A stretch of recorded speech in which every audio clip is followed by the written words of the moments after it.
as you can all obviously tell, this is Calvin Coolidge. He was the President of the U.S. from 1923 to 1929, so most of the Roaring Twenties. And he was indeed a Republican.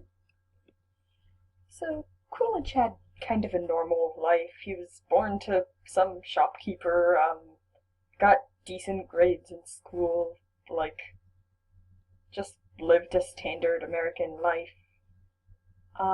After college he went into law for a little bit, and then that led him into politics, and he was just governor, senator, normal, just up the state, then national.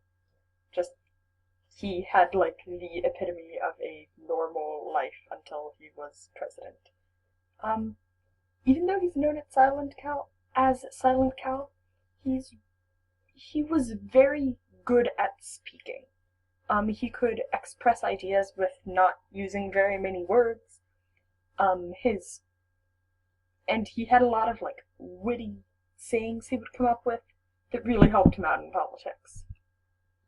So as far as domestic accomplishments, while he was president, some were good, some, he gets a C- overall, so. The National Origins Act was clearly an anti-immigration act drawing on the nativist sentiment of the times. They really favored Anglo and Germanic immigrants during that time. Even Ireland wasn't bad. That was earlier. And the Revenue Acts cut taxes from the high value they had been at during World War I, which was great. But looking back on it, they seem to have also caused, or been a large cause in, the Great Depression, which was not so great. Or very great, depending on how you look at it. It is the Great Depression, but it was kind of terrible. There's no way Coolidge could have known that his revenue acts would do that, but they did. One good thing, though, was the Air Commerce Act of 1926, which really fostered innovation and furthered the aviation industry. It gave stimuli and advantages to entrepreneurs trying to enter the industry, because they were scared that even though the Great War had been the war to end all wars, apparently, everyone was terrified that it would not end all wars, and if there was another war, they wanted to have a very good Air Corps, because the Air Force didn't exist yet. So that made Charles Lindbergh's solo flight non-stop across the Atlantic possible, which was great. Good moment in history there, Lindbergh's flight. So, well, most of the things Coolidge did, which wasn't that much, turned out for not the best. He did have some good things that we can't know the full extent to which the Air Commerce Act and other good acts like that impacted things and what life would be like without them. But still, there were some... causing the Great Depression isn't a good thing by anyone's standards. Foreign accomplishments, slightly better though. The Kellogg-Briand Pact was a great idea that had no enforcements and didn't work out at all. It's the thought that counts, I guess, for that. And the Dawes Plan,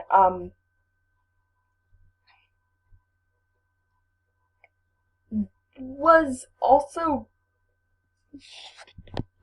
thought to be a good idea at the time, except the entire purpose of the Dawes Plan was America lends money to Germany so that they can pay off their war debts to Britain and France, so that they can pay off their war debts to America, so the money was just going in a circle.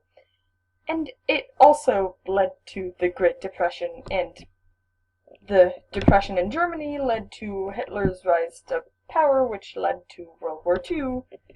All not good things. There's no way Coolidge could have known that any of that would happen. But happen it did. And at the time, everyone thought that, a lot of people thought the Dawes Plan was a great plan.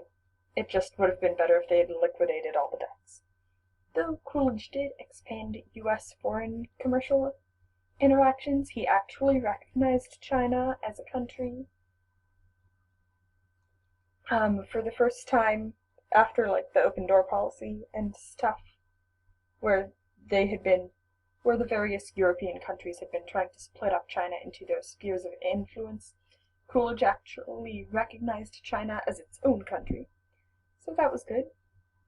And even though nothing came of it, he did support the World Court, and he expanded U.S. commercial interactions and protected U.S. businesses in Central and South America. So, all in all, it could have been a lot worse. During Coolidge's presidency, you have the Scopes monkey trial, huge to-do about teaching evolution in schools. Like, John Scopes, the teacher who had been accused of teaching evolution in schools, was basically just a puppet figure so that they could have this trial. This really, kind of represents the influence of the change in culture on society, 1920s. They're very much anti-tradition. The Lost Generation wasn't hugely influential, but did do a lot in regard to the 1920s. And they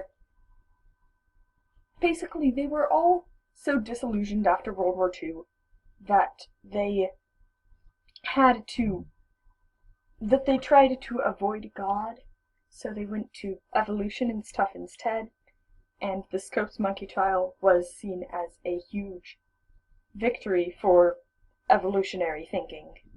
Also, during Coolidge's presidency, the Great Migration was happening, which led to the Harlem Renaissance and lots more cultural stuff, kind of a return to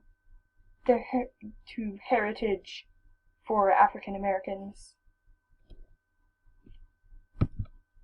And then, Works Cited page.